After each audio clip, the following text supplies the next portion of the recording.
Welcome to Popternative, where we dive into topical discussions from the worlds of pop culture, social media, and sports.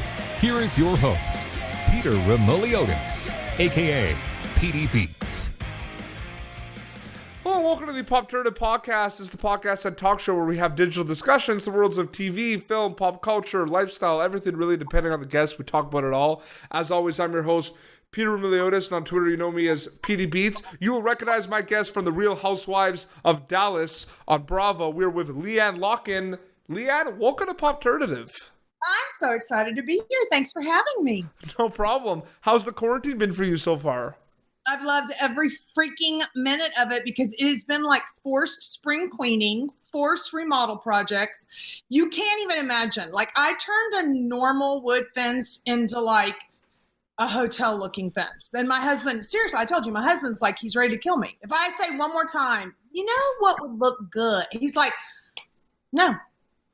I've paid for, since I don't have a job, I've paid for all of my remodeling in the bedroom.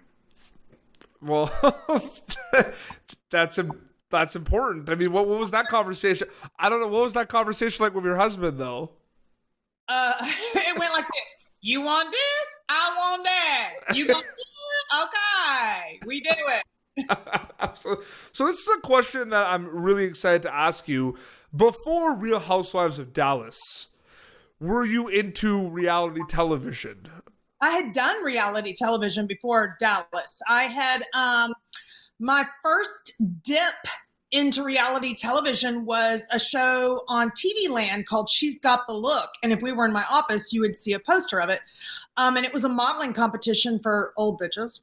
And I was the third oldest, and I came in third. But it was like quarantined in New York City, and like that was where I learned bitches go crazy on TV. Now, before that one, though, because I'm wondering, because I interviewed Cameron Westcott. She said she was huge into reality before she went on the show. Huge fan. But I'm wondering if that's the norm. You know what I mean? If it's it's probably the opposite, where they don't know and then they get roped into a show. No, actually, for me, like I've been in front of the cameras my entire life. I started acting when I was young. It's how I've made my living.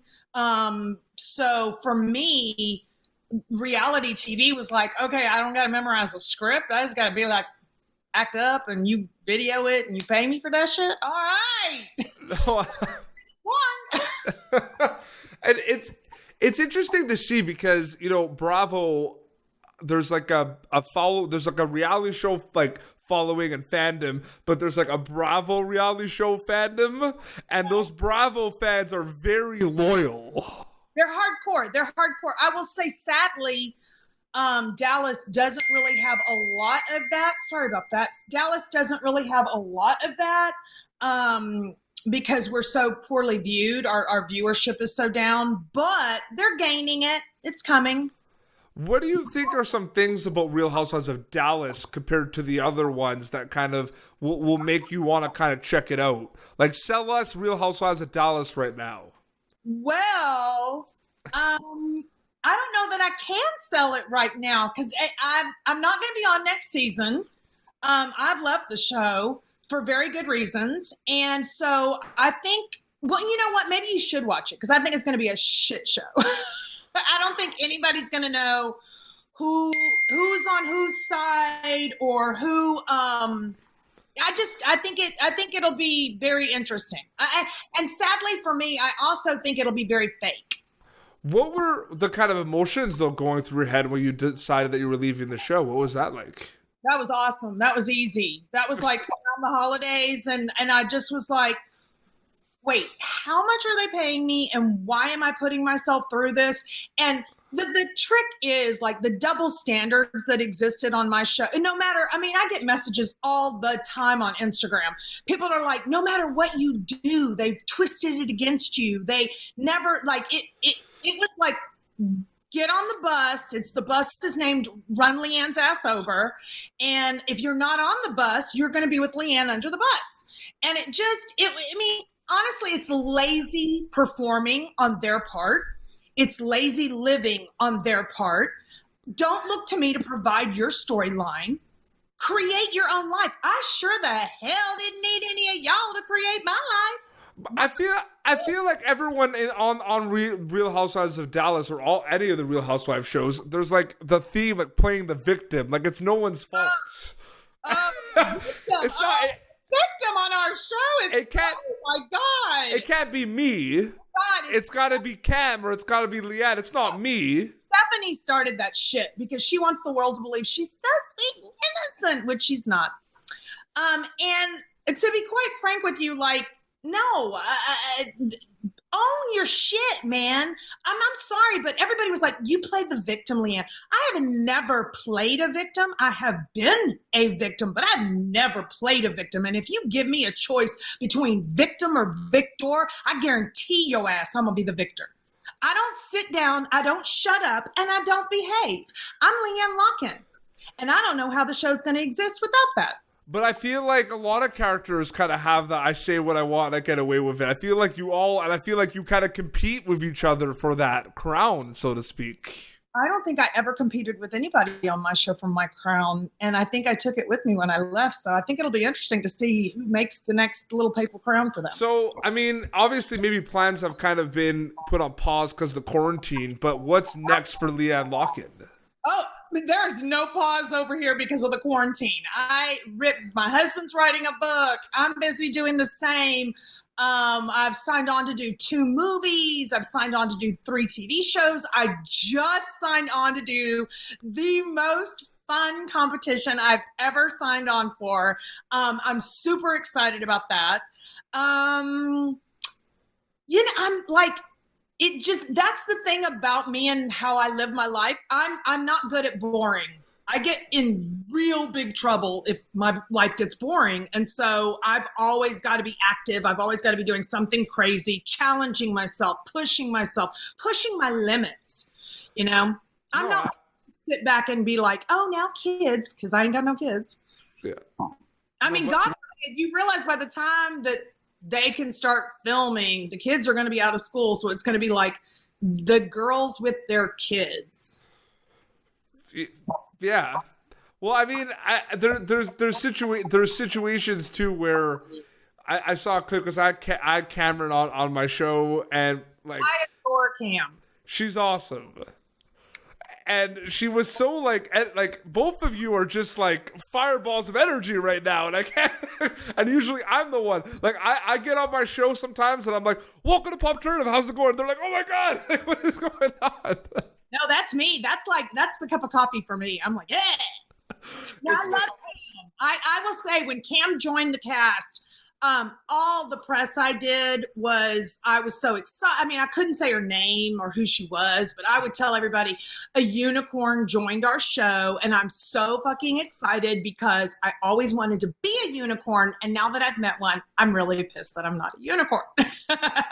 But it's one of those things. So I did like a little speed round with her that I want to do with you. So I'm going to say something like, who has the best laugh? Who's the most competitive? And you're, on the top of your head, you're going to tell me who that person is from Real Housewives of Dallas. And you can say me if it's you, okay? So Who is the funniest? Me. Who has the best laugh? They don't really laugh a lot for me. You? Do you have the best? Cam has an adorable laugh.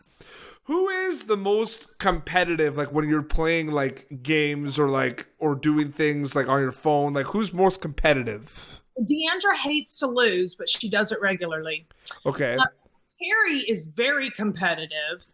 And we've met since the show ended, and it's sad that we never got a chance to really get to know each other, because I think she would have been someone that would have been fun to really kind of go up against, because we didn't. But competitive, I would say Deandra. She's not good at losing. Who's on their phone the most? Cam said you. Really? Cam said you. She said you for that one.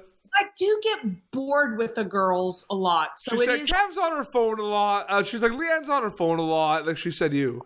Yeah, I get bored with the girls, so I'm like, you know, I mean, they're all, basically, you know, you sit around a table waiting for drama to happen, and if I choose not to be the instigator, the reactor, whatever, and I just choose to sit there, yeah, I go to my phone. I'll play tic-tac-toe or. There's a lot of things about reality television that people know about. There's a lot of things that they don't know about. A lot of people on social media, they think they know everything, and they're like, "Oh, this is how it is." There's misconceptions everywhere, LeeAnne. What are some things about reality TV and Real Housewives of Dallas that you could talk about misconception-wise, where people will say, "Oh, it's like this, right?" And you're like, "No, it is the farthest thing." Is there anything you can kind of disclose? Our cast. Our cast on camera is nothing like what they are off camera at all. And you can actually ask Cameron about that if you want to tweet her, because she will tell you, she's told executives from our network, the only person who's the same on camera and off camera is LeeAnne. And that's hard because what happens is off camera, you have this communication, and then you get on camera and it's like, and you're like, okay, you just messaged me and said we were good, that you love me and you don't want to fight with me. And now all of a sudden you're like up in my shizzle. And I consider that fake as fuck. Like, I don't want to have a fake fight. I fight plenty. You know, you can argue with me. It's not difficult. But I don't want to do fake. That's my thing. Because I just find, like, I've had people, you know, from Vanderpump Rules and The Bachelor, Bachelorette on my show, and there's always these stories, and like I was all excited when I had, you know, Chase from one of the seasons of The Bachelorette. I was like, what are misconceptions? And he was like, all the food in the kitchen, we can't eat that. And I'm like, none of it. It's all set. And I went and played back that episode, and I was kind of bummed when, like, if you see the episode, you can see me. I'm like, oh, good, right? I got bitched out for not having food at my wedding. Why? You wouldn't have been able to, like. I know, it is crazy. Are you gonna miss Real Housewives of Dallas though? You mentioned you're happy, you want to move on to bitter things, but it was a big part of your life, right? You know what? It was fun and a big part of my life for the first 3 seasons, and I think last season really took a turn because I think, you know, the hard thing about being on reality TV consecutive years is continuing to have a storyline, continuing to have a life that's big enough and entertaining enough and exciting enough that your audience wants to watch you. And I got really just tired of providing that for everyone. It just became overwhelming. And then when you realize that you're always going to be the target and you're never going to get a break, I was like, okay, you know what? I'm going to help you. I'm going to take a break. And now y'all figure out how to fight without me there. No, absolutely. And I would love to see it. I really would. I mean, honestly, like, you know. A lot of the cast of The Real Housewives of Dallas, including yourself, you have a big following on social media. You specifically on Instagram, like your following is nuts. You're gonna hit 1 million at one point. That's crazy. I better hit 1 million before the end of the year. Fuck yeah. That's crazy. Do you see though a little bit of like a responsibility though? Yes. Like, yeah, to like, yes. You know, you have a personality, but like you know, there's some things that people do on social media, and things you can't do on social media. Do you kind of see yourself as having that responsibility with that big following? Yeah, I will say I noticed recently, like someone from Orange County said that the pandemic was here to thin the herd, and she was okay with that. And I was like, that's not cool, bitch. Like, I get you crazy, but come on now, like don't be like genuine psycho crazy. But yeah, you have a responsibility for what you say and what you do. But I also feel like you also have to be genuine. You can't sell sugar cookies all the fucking time and expect people to always think you're real. Like, I'm sorry, but some people like sugar cookies with chocolate milk, and some people like it with white milk, and some people like it with, you know, lactate-free milk. I just, like, don't have some variety to your life. Just don't, and please don't be like, oh, I'm depressed, and so that's my alternate emotion, you know? But I don't think people, another thing too is it's crazy to me, like, that people just, like, you could post like a photo of a coffee cup and then everyone's just gonna be like, "Oh my god." But I wouldn't do. I'm really particular about. I'm saying in general, though. You know what I mean? Like people who have a lot of like anything you post will get like, "Oh my god." Listen, you filter yourself, and I will say, I think that's something that, that's what ruins reality shows is the filter. But we learn it from social media. Because when you don't filter, you get so attacked. And it just makes it like, I probably go on Twitter maybe every 4 or 5 days just because I swear to God, Twitter's run by Satan. I mean, I'm like, yep, Satan's den. But you know what? It's one of those things. You know how people say, "Oh, the trolls," and like just ignore them. No, I'm gonna play devil's. I'm gonna play the other side. Sure. People need to learn. Like you can't say the stuff you say online because you know how people say, "Oh, block it out." No, they need to learn from their bad like choices. 100%. And I will say that is one of the biggest and best gifts that I ever got from Real Housewives of Dallas was watching myself, realizing what other people see and learning to correct it, which I think in the 4 years that I did that show, I grew exponentially. And I feel like I would like to see everyone else on that show do the same thing. You know, they all challenged me to grow, so I did. Maybe I should have challenged other people to grow and be a little more entertaining.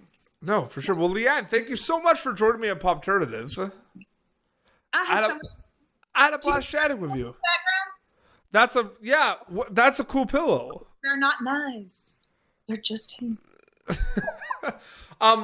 Where can people follow you on social media to keep up to date with everything? I am LeeAnne Locken on Instagram, TikTok, Twitter, Facebook. TikTok. There's so much. Okay, TikTok. Okay, here's the thing. Do you remember Vine?